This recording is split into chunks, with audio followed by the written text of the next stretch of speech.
Hello, मैं हूँ Rakesh sir और आप लोग देख रहे हैं मेरा यूट्यूब चैनल फीटर टेक्नोलॉजी आरवी। तो जो भी यहाँ पे नए लोग आए हैं कृपया कर सब्सक्राइब करें और वीडियो को लाइक करते रहें। तो अब हम लोग आगे बढ़ते हैं वीडियो की ओर। तो आज का हमारा टॉपिक है कॉम्बिनेशन सेट।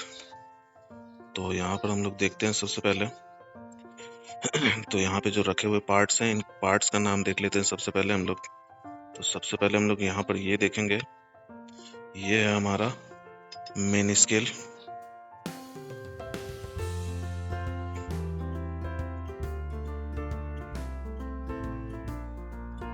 इसे हम लोग कहते हैं स्क्वायर हेड।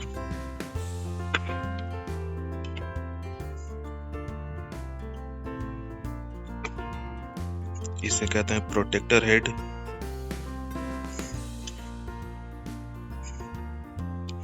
और इसे कहते हैं सेंटर हेड।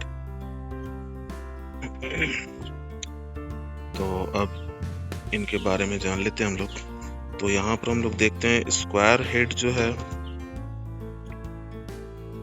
तो सबसे पहले स्क्वायर हेड के बारे में जान लेते हैं। स्क्वायर हेड के बारे में देखते हैं हम लोग। स्क्वायर हेड में क्या होता है, ये एक एंगल जो होता है ये 45 डिग्री के एंगल पर बना होता है और ये 90 डिग्री के एंगल पर बनी होती है। तो इसमें ये दो एंगल आपको मिलते हैं। उसके बाद यहाँ पर हम लोग देखते हैं इस पॉइंट को।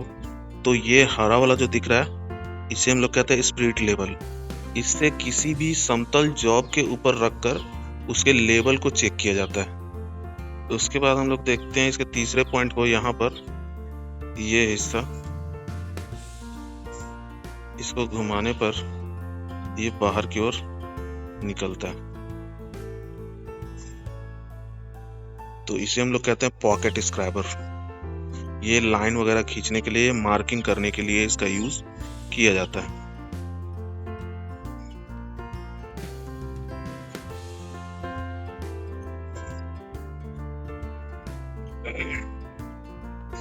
अब हम लोग आते हैं दूसरे पार्ट्स के बारे में। तो इस पार्ट्स को हम लोग कहते हैं प्रोटेक्टर हेड। तो यहाँ पे हम लोग देख रहे हैं 0 से 180 डिग्री तक का एंगल बना हुआ है, यानी कि इसमें 0 से लेकर 180 डिग्री के एंगल को हम लोग माप सकते हैं। और इसकी एक्यूरेसी होती है 1 डिग्री की, यानी कि इसमें हम लोग किसी भी चीज को 1 डिग्री के एक्यूरेसी पे माप सकते हैं। जैसे बेवल प्रोटेक्टर में था कि 5 मिनट की एक्यूरेसी में मापा जा सकता है, उस प्रकार इसमें 1 डिग्री की एक्यूरेसी में मापा जा सकता है। अब यहाँ पे हम लोग देखते हैं, यहाँ पर एक लाइन आपको दिख रहा होगा। ये इस लाइन के पास अगर ये पॉइंट, कोई भी पॉइंट आके रुकेगी तो वो हम लोग देखते हैं कि कौन सा इसका माप होगा। जैसे यहाँ पे ये है, तो ये इस तरह से ये पूरी की पूरी सर्कल में ये घूमती है। ये पूरा का पूरा फ्रीली इस सर्कल में कहीं पे भी घूम सकता है। अब उसके बाद देखते हैं हम लोग, इसमें भी एक स्पिरिट लेवल लगा होता है। जैसे यहाँ पर देख रहे हैं हम लोग, इसको घुमाने पर देखिए ये स्पिरिट लेवल लगा होता है जो कि समतलता की जांच करती है। अब उसके बाद यहाँ पर देख रहे हैं हम लोग, ये है लॉकिंग नट। तो इसके द्वारा लॉक किया जाता है एंगल को। एंगल को लॉक अगर करना है तो इस वाले नट को हम लोग लॉक कर देते हैं, तो फिर ये घूमना बंद कर देगा। उसके बाद हम लोग यहाँ पर देखते हैं, यहाँ पे बना हुआ है ग्रूव बीच में। तो ये ग्रूव जो बना हुआ है ये इस मेन स्केल को लगाने के लिए बनाया जाता है। और इस तरह के ग्रूव आपको सभी में देखने को मिलेंगे। यहाँ पर देख रहे हैं इसमें भी है और इसमें भी है। तो अब यहाँ पे देखते हैं हम लोग तीसरे पार्ट्स के बारे में। तीसरे पार्ट्स के बारे में देखेंगे, इसे हम लोग कहते हैं सेंटर हेड। इसके द्वारा किसी भी प्रकार के सिलेंड्रिकल जॉब का सेंटर निकाला जाता है। तो अब हम लोग इसका इस्तेमाल देखते हैं कि इसका इस्तेमाल कैसे किया जाता है। तो हम लोग आगे बढ़ते हैं अब इसके। तो यहाँ पर हम लोग देखेंगे इसको लगाते कैसे हैं। तो इसको लगाने के लिए क्या करना है, इस खांचे के अंदर इस लंबे स्केल को, मेन स्केल को हम लोग इसके अंदर डाल देते हैं। इस प्रकार से डालने के बाद इसे आप कहीं पे भी लाके एडजस्ट कर सकते हैं। उसके बाद इस पॉइंट को यहाँ पर आपको टाइट कर देना है। टाइट करने के बाद देखेंगे हम लोग ये इस तरह से इसमें लग चुका है। तो अब इसका इस्तेमाल हम लोग राइट एंगल मापने के लिए, यानी कि किसी भी जॉब का समकोण मापने के लिए इसका इस्तेमाल कर सकते हैं। किसी भी चीज का साइड मापने के लिए, यानी कि किसी भी प्रकार का समकोण अगर मापना हो तो इसका इस्तेमाल हम लोग करेंगे, और 45 डिग्री का एंगल मापना हो तो इसका इस्तेमाल करेंगे, या फिर जॉब की समतलता अगर जांचनी हो तो इस प्रकार से हम लोग यहाँ पर जांच कर सकते हैं। अब जैसे यहाँ पर ये एंगल अगर हमको जांचना होगा तो यहाँ से इसको हम लोग इस प्रकार से रखकर माप सकते हैं। तो ये हमारा हो गया पहला हिस्सा। अब इसके बाद हम लोग आते हैं दूसरे हिस्से में। अब हम लोग देखते हैं इसके दूसरे हिस्से प्रोटेक्टर हेड के बारे में। तो प्रोटेक्टर हेड को लगाने के लिए क्या करना है आपको, इस तरह से इसको हम लोग सेट करते हैं, और इस तरह से सेट करने के बाद हम लोग इसे कहीं पे भी एडजस्ट कर सकते हैं इस तरह से। अब इस प्रकार से आपको इसको लेना है, एडजस्ट कर लेना है। एडजस्ट करने के बाद एडजस्ट इसको इस प्रकार से कर लेने के बाद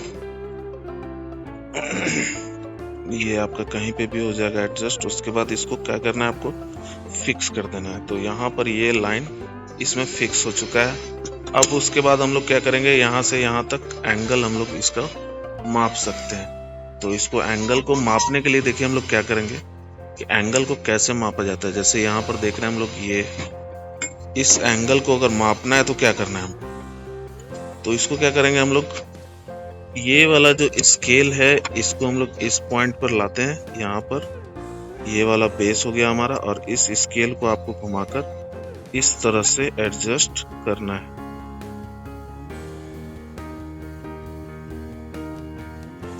तो यहाँ पर देख रहे हैं हम लोग, इस तरह से इसको आपको एडजस्ट कर लेना है।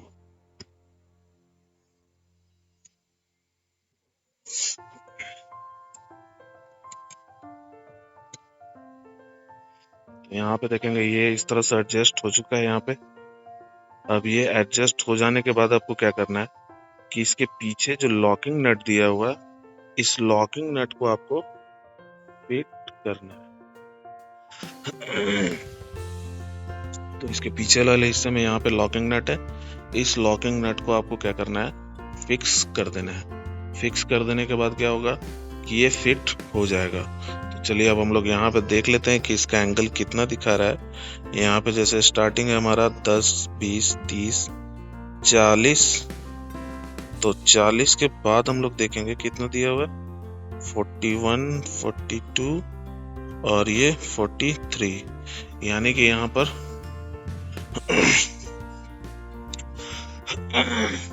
पर हम लोग एंगल को देखते हैं। तो जैसा कि यहाँ पे आपको बताया था कि ये एंगल जो है 45 डिग्री का होता है।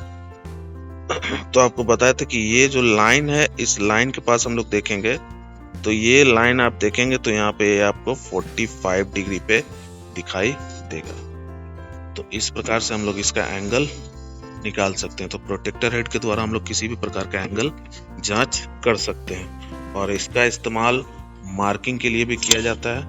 तो जैसे यहाँ पर थे हम लोग, इस पॉइंट को लेकर अगर इस पॉइंट से यहाँ पर लॉक कर देते हैं हम लोग इसको, यहाँ पर दोनों तरफ से आपको लॉक करना होगा। तो ये इस प्रकार से लॉक करने पर, ढीला करने पे ये खुल जाएगा, और लॉक करने पे ये फिक्स हो जाता है। अब हम लोग बढ़ते हैं आगे इसके तीसरे। तो अब हम लोग देखते हैं इसके तीसरे भाग को, जिसे कहते हैं हम लोग सेंटर हेड। तो इस सेंटर हेड का काम है किसी भी चीज का सेंटर यानी कि केंद्र को ज्ञात करना। तो केंद्र को ज्ञात करना, जैसे यहाँ पे सिलिंड्रिकल ये रॉड रखा हुआ है, अब इसका केंद्र हम लोगों को ज्ञात करना है। तो क्या करना होगा, तो सबसे पहले हम लोग क्या करेंगे, इसके फेस को इस प्रकार से लेकर आना है आपको। यहाँ पर इस प्रकार से इस पे रखेंगे। रखने के बाद आपको यहाँ पर ऐसे रखना है, और फिर ऊपर से हम लोग इसको देखेंगे तो ये देखिए यहाँ पर ये इसको पूर्ण रूप से हाफ कर देता है। तो उसके बाद यहाँ पे मार्कर के द्वारा एक लाइन खींचेंगे, फिर उसके बाद एक लाइन इस प्रकार से घुमाकर खींच लेंगे। तो यहाँ पर ये सेंटर हम लोगों को प्राप्त हो जाएगा। तो इसका काम है सिर्फ और सिर्फ सेंटर ज्ञात करना। इस प्रकार से हम लोग किसी भी प्रकार के सिलिंड्रिकल जॉब का सेंटर ज्ञात कर सकते हैं। तो ये हमारा कॉम्बिनेशन सेट हो गया कंप्लीट। तो अगले क्लास में हम लोग कोई नया टॉपिक लेके आएंगे फिर से। तो आप लोगों को वीडियो कैसा लगा? अच्छा लगा तो लाइक करें, और जो भी न्यू व्यूवर्स यहाँ पे आए हैं उन सभी से रिक्वेस्ट है कि आप लोग सब्सक्राइब करें, और जिन किन्हीं को कोई भी डाउट क्वेश्चन पूछना तो आप लोग कमेंट बॉक्स में पूछ सकते हैं। तो आज के लिए इतना ही, धन्यवाद।